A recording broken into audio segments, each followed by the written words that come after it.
In the early 1940s, Paris was under Nazi control, yet even the Nazis themselves were gripped by fear of a sadistic maniac whose kill count possibly reached 150. This elusive and highly educated psychopath, known as Dr. Satan, proved to be a difficult target for law enforcement and even the Nazis. Let's delve into the twisted tale of Dr. Satan, which is arguably one of the most disturbing stories ever recounted. The year 1940 was a dark time for the people of Paris. Even before the German tanks rolled into the city, approximately 2 million residents had already fled. Those who remained faced despair as they witnessed the swastika flying above the Arc de Triomphe, fully aware of the perils of Nazism. Some among them would be spied on, interrogated, and possibly killed by the Gestapo. Fear and paranoia hung heavy in the air. Ironically, despite leaving decapitated heads and body parts in his wake for the authorities to discover, Dr. Satan became a sort of hero to many individuals, albeit ones who were continually deceived by him. As for the Nazis, it was fair to say that the nefarious doctor always managed to stay one step ahead of them. Dr. Satan's real name was Marcel Pichet. The journey of his strange life, from childhood to adulthood, raises eyebrows and baffles the mind. Born on January 17, 1897, in the French city of Auxerre, Pichet displayed delinquent behavior at a young age. At 11, he brandished a gun to threaten a girl at school. Engaging in theft, vandalizing public property, and committing acts of cruelty towards animals became part of his repertoire. There are even accounts of him performing a dangerous circus act in school, hurling knives at fellow students. It comes as no surprise that child psychiatrists diagnosed him with mental illness. According to the book Death in the City of Light, the serial killer of Nazi-occupied Paris, Pichet faced multiple expulsions from school during his teenage years. Professionals who evaluated him concluded that he was mentally disturbed. His concerned parents reported his bedwetting, occasional convulsive fits, and frequent episodes of sleepwalking. In modern terms, experts might suspect that Pichet had suffered a severe head injury, potentially explaining his behavior. In 1914, a psychiatrist described him as an abnormal youth who evaded responsibility for his acts. As we will see, not much changed when he reached adulthood. Nevertheless, Pichet found himself enrolled in a special Paris academy. In 1916, at the age of 19, he joined the French army to fight in the trenches of World War I. The decision to recruit a mentally unstable and violent young man proved disastrous. Physicians within the French forces echoed previous assessments, stating that Pichet exhibited severe mental health issues and was unfit for combat. Already teetering on the edge of sanity, he experienced a complete breakdown after being gassed and wounded in battle. Initially, he was placed under proper care, but he soon developed a habit of stealing morphine and other supplies, including personal belongings, letters, and photographs. His actions led to a prison sentence. However, due to professional diagnoses confirming his mental illnesses, he was subsequently sent to a psychiatric hospital. These diagnoses prevented him from serving time in prison, as doctors deemed him mentally ill rather than a criminal. One psychiatrist's report listed his conditions as mental disequilibrium, neurasthenia, mental depression, melancholia, obsessions, and phobias. Neurasthenia refers to persistent mental disturbances. After a 3-week leave, Pichet returned to the army. During this period, he complained of headaches, blackouts, memory loss, and sleepwalking. Initially released from the forces with a 40% disability pension, he later received a 100% pension after a review. Nevertheless, he remained confined to the asylum, a place he would one day falsely claim to be a doctor rather than a patient. In 1919, at the age of 22, he was finally discharged from the institution. The war was over, and it seemed like a fresh start beckoned. However, the doctors who had studied his temperament and mental state stressed the importance of continuous surveillance. Unfortunately, this recommendation went unheeded. Mental illness or a personality disorder does not necessarily hinder an individual from achieving success in life. Numerous well-known serial killers excelled in certain areas, maintaining respectable jobs and even families who cherished them, all while carrying out their heinous acts. Pichot, too, embarked on a path to success as he joined an accelerated medical education program for war veterans. He proved himself academically, acing his exams and securing an internship at a hospital. By December 1921, he proudly held a medical degree and established a practice in Villeneuve-sur-Yonne, a charming town in the Burgundy region that would soon bear witness to Pichot's violent tendencies. Despite his newfound professional status, Pichot's mental health issues continued to plague him. At one point, he was even arrested for theft, yet he managed to retain his position. It is likely that Pichot exhibited psychopathic traits, evident in his cunning nature and complete lack of conscience.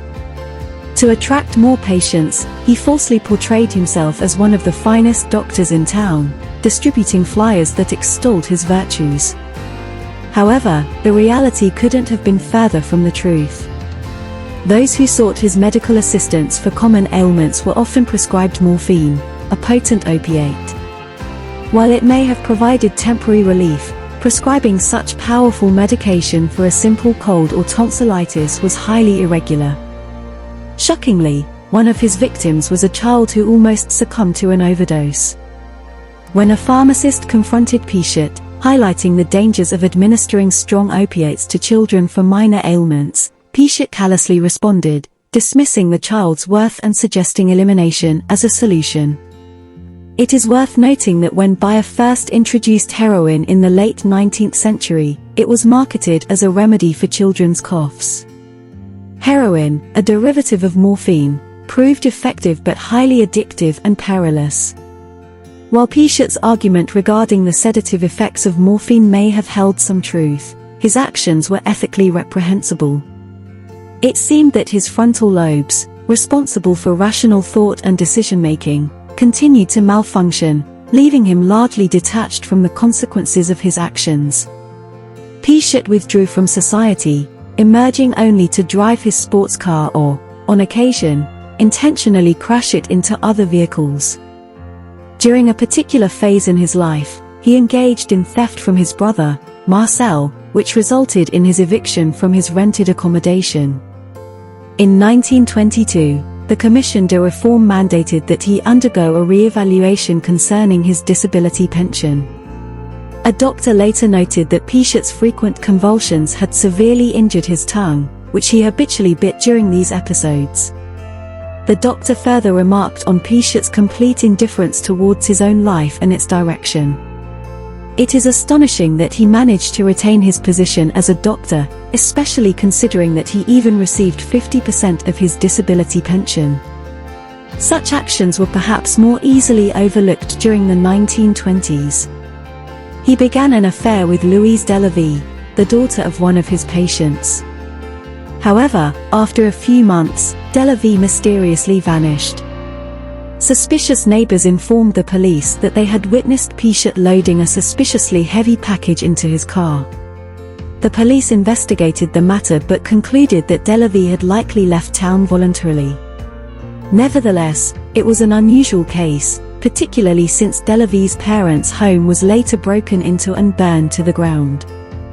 Subsequently, an object resembling the trunk Pichot had placed in his car that day was discovered in a nearby river. Inside the trunk lay the badly decomposed remains of a young woman. Unfortunately, given the limited forensic capabilities of the 1920s, the body could not be adequately identified. While it was never proven, this incident likely marked Pichot's first murder. As if the story couldn't become any more outrageous, and we assure you, it does, Pichot harbored ambitions of becoming the town mayor. Leveraging his position as the trusted local doctor, he managed to secure the mayoral post. However, his victory was tainted by an incident during a debate with his opponent. Pichot had bribed an individual to disrupt his opponent's speech.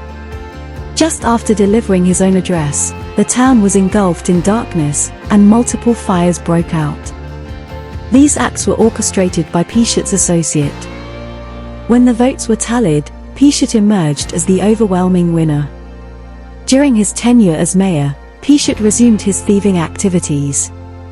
Among his misdeeds, he pilfered a drum from the town band and a stone cross he held disdain for.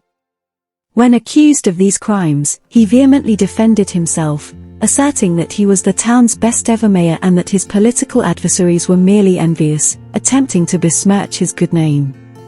In 1927, at the age of 30, he married Georgette Leblay, a 23-year-old woman from a wealthy landowning family.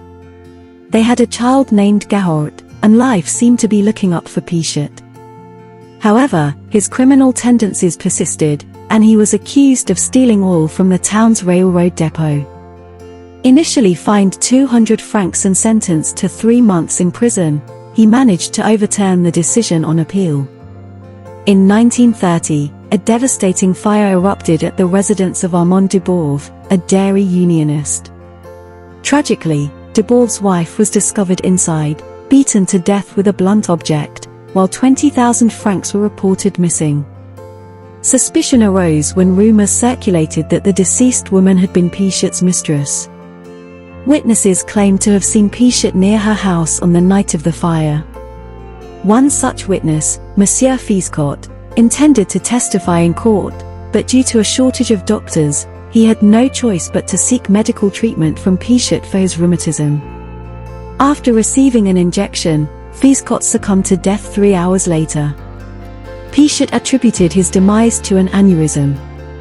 It becomes increasingly evident why he earned the nickname Dr. Satan, and the story is far from over.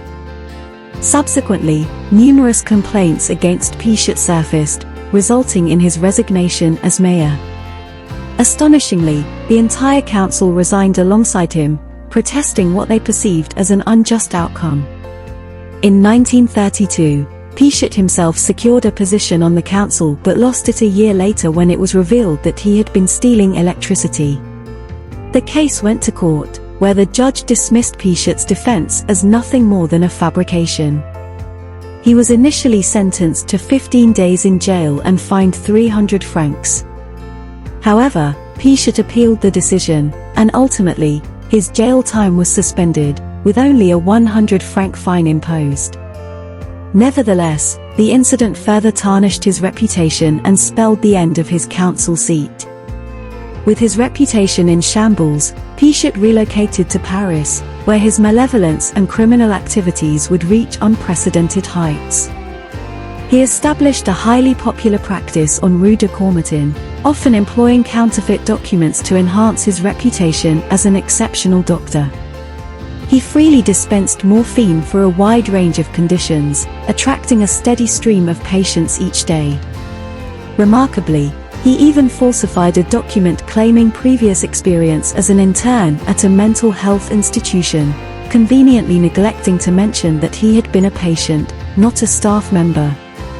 Pichot manipulated the word intern to read intern, deceiving others about his background. In a bizarre turn of events, Pichot managed to retain his medical license despite a stint in a mental health facility due to his thieving habits. Upon his release and return to work, he obtained the authorization to issue death certificates as the médecin d'état civil, thereby facilitating his deadly pursuits. One of his victims was Raymond Hans, a 30-year-old woman who sought treatment from Pichot for painful abscesses in her mouth. After a surgical procedure performed by Pichot, she never regained consciousness and died shortly thereafter. Her mother, Madame Anna Coquille, suspected foul play, as her daughter had been in good health despite the abscesses. Demanding an autopsy, she discovered that her daughter had been administered a lethal dose of morphine. However, authorities attributed her death to natural causes after an investigation, failing to recognize the warning signs. In 1936, Pichot's criminal activities were finally exposed when he was caught shoplifting and assaulted a police officer attempting to apprehend him. This incident prompted authorities to take a more serious interest in Pichot. Once again, he found himself in court, this time shedding tears and claiming to have experienced a sudden attack.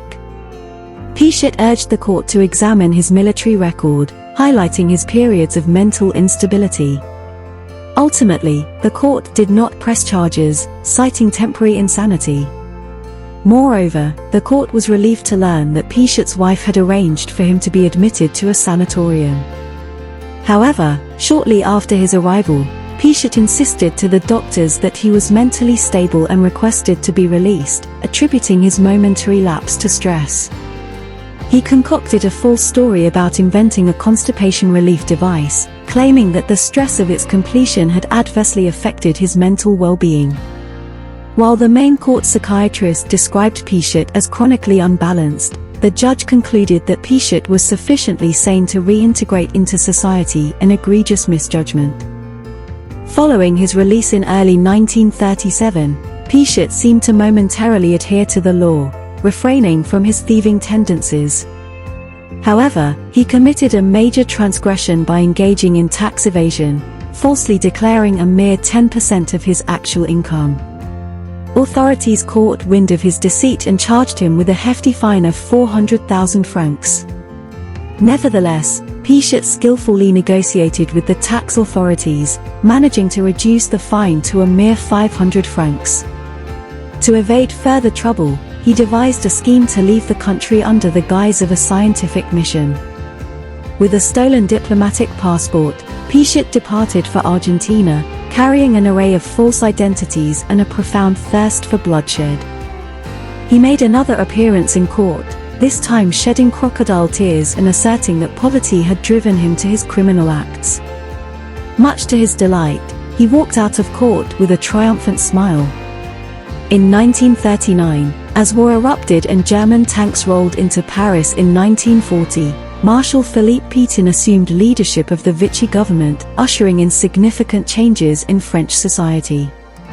While this period proved distressing for many, it offered fresh opportunities for a psychopath like Pichot. One of his initial endeavors involved forging medical certificates. As the Nazis informed many French individuals that they would be compelled into forced labor, Pichot presented them with an alternative through a medical certificate. He positioned himself as an ally of the French resistance, attending to wounded and ill French citizens who had been in Germany, thereby gathering valuable intelligence on Nazi and Gestapo activities. He claimed membership in a network called Flytox, which purportedly spied on the Gestapo and provided information to the resistance for assassinating its members. However, these accounts were nothing more than fabrications, as he consistently lied to portray himself as a hero, when in reality, he was a psychopathic murderer. Using these fabricated tales, Pichot devised a scheme to extort money. He targeted Jews, resistance fighters, and even criminals, promising them safe passage out of France to another continent in exchange for 25,000 francs. Acquiring a residence on Rue Le Chaux, he used it as a temporary hideout for these individuals before allegedly facilitating their escape. However, instead of aiding their flight, he robbed them of their money and then killed them. Numerous people arrived at this house only to vanish without reaching their intended destinations. Pichot gained infamy, with rumors circulating about a place where people mysteriously disappeared. Unbeknownst to the Nazis, he was murdering those he claimed to be assisting. In 1942, the French police began uncovering alarming evidence. Body parts, including heads, hands, arms, and legs, were discovered in the River Seine, indicating Pichot's method of disposing of corpses. Despite the challenges in identifying the remains, the authorities were closing in on him. However, it wasn't until 1943 that a Nazi collaborator infiltrated Pichot's fictitious network and provided some names. 3 individuals who had paid Pichot for a safe passage were apprehended by the Gestapo and disclosed their association with Dr. Eugene and the funds they had given him. Pichot was arrested, subjected to torture, and imprisoned, yet he managed to keep his killing house on Rue Le Chaux hidden. Released due to insufficient evidence, Pichot capitalized on his imprisonment experience and the scars of torture to bolster his credibility among Nazi adversaries. He altered his appearance, assumed new identities, and convinced his acquaintances and patients that he remained a hero. Joining the French Forces of the Interior, FFI, as Captain Henri Vallet, he even took part in interrogations. However, after the liberation of Paris, he resorted to criminal activities, including robbery and murder. The Resistance newspaper exposed him as a murderer and Nazi collaborator, prompting an intensified police manhunt. Pichet was eventually identified and apprehended at a metro station in Paris. Found in possession of a firearm, a substantial amount of money, and numerous forged identity documents, he faced charges of killing 27 people and accumulating vast sums of money and valuables. During the trial, Pichet's defense argued that he had solely targeted enemies of France, suggesting that the bodies discovered at his house were the remains of collaborators executed by his patriotic network. However, investigations into his accounts of bombing campaigns and superweapon killings debunked them as figments of his imagination. Members of the resistance denied his involvement and assistance.